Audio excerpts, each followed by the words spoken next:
Hey there, it is Irene Lyon. Welcome to this video, welcome to this YouTube channel, and to this world of healing trauma, nervous system health, and all things neuroplasticity. Now, a little while ago, I was talking to someone who is an author and was talking to their publicist about the next book that they wanted to write.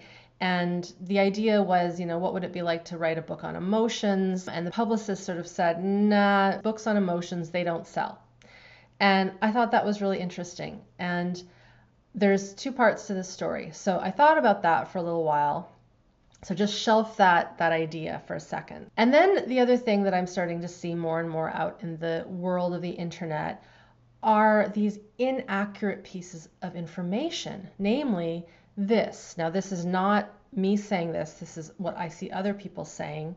And they will say that we have to heal our emotional trauma. I think if you don't understand the premise of what trauma actually is, something that I talk about here in these videos, on this channel, on my blog, everywhere, when you really understand what trauma is, you realize that that is not an accurate concept, that we have to heal emotional trauma, because trauma is not in the emotions. Trauma is not in the emotions. It is in our nervous system. It's in our physiology.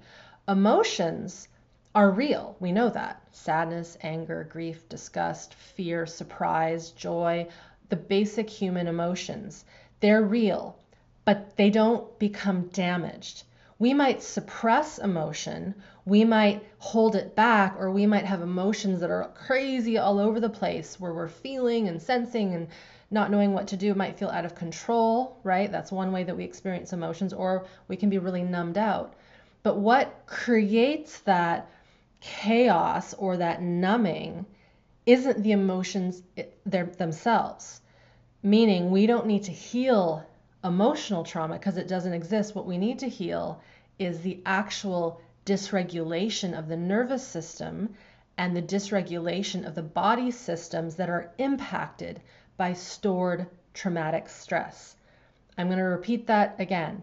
What we need to heal is the dysregulation of the nervous system, the autonomic nervous system, and how that dysregulation impacts the rest of our physiology, the body physiology. We now know through research, through the adverse childhood experiences study, that when there is dysregulation from early on, lots of survival stress, lots of, we would call it traumatic events, unsafe circumstance, threat, little people are subjected to neglect and not enough care and attunement. It doesn't have to be deep, deep poverty. It can just be a very wealthy and often affluent households have this. They have this disconnection from their little people.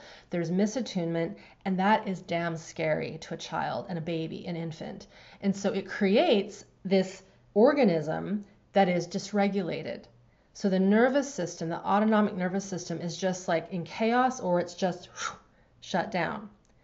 So that impacts our ability as human mammals to feel emotion and process emotion, but it's not the emotion that needs to be healed. I hope that makes sense, because it is super important to understand these distinctions. Emotions are just what they are. They change based on our experience, based on where we are. If you're in a really, dulled, depressed state, maybe in a real kind of slump, your ability to have happiness and joy is there.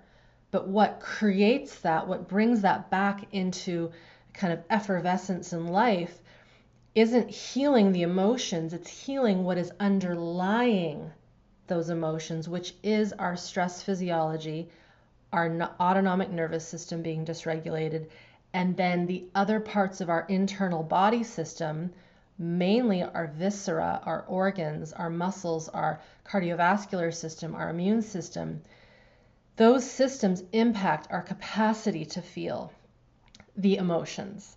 So there's this part of this picture of we don't need to heal emotional trauma because A, it doesn't exist.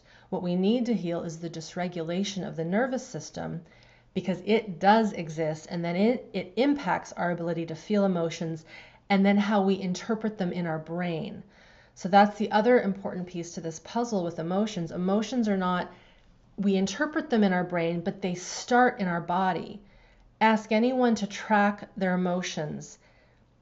if they're really tracking them, it isn't a, oh, I think this is happening, or I think this is sadness. It's, I feel sad in my heart. I feel heartbreak in my heart. I feel disgust in my throat or in my belly. I feel anger in my blood. My blood is boiling, right? I feel surprise and joy in my entire cells. I'm just vibrating with this amazing happiness and light and energy, right? We interpret emotions again in our brain, but they live in our body.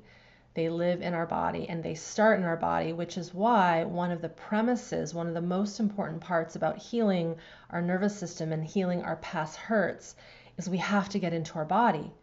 We have to learn how to sense our body, how to listen to it again. If we stop listening to it, it stops talking to us. So one of the solutions, one of the how-tos for healing our nervous system and our dysregulation and all of the survival stresses that we've packed inside of this vessel of ours is to learn how to listen to it again from this biological, physiological, somatic level. So now to go back to the first thing I was talking about, that story where I was talking to one of my friends about writing a book on emotions and then the publicist saying emotion or books on emotions don't sell. My hunch, my prediction is the reason they don't sell is because I'm going to bet, and of course I haven't read every single book on emotion that exists. I know I haven't, but I know enough to know that one of the reasons they might not sell and they might not capture people is because they're not talking about what emotions actually are. So that's my little insight, little musing for today. I wanted to sort of share that with you, kind of a side note, idea, ponder, thought that I've had on why, we disconnect and don't understand emotions is because we don't really understand what they are.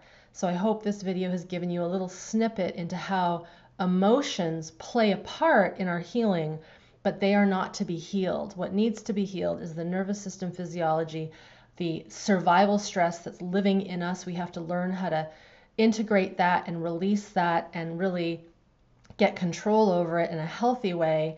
And at the end of the day, we need to get back into our body. We need to become more embodied and learn how to listen to it, because when we listen to it, it will talk to us, and that's how we heal. All right, that's all for today, you guys. Take very good care, and we will see you next time.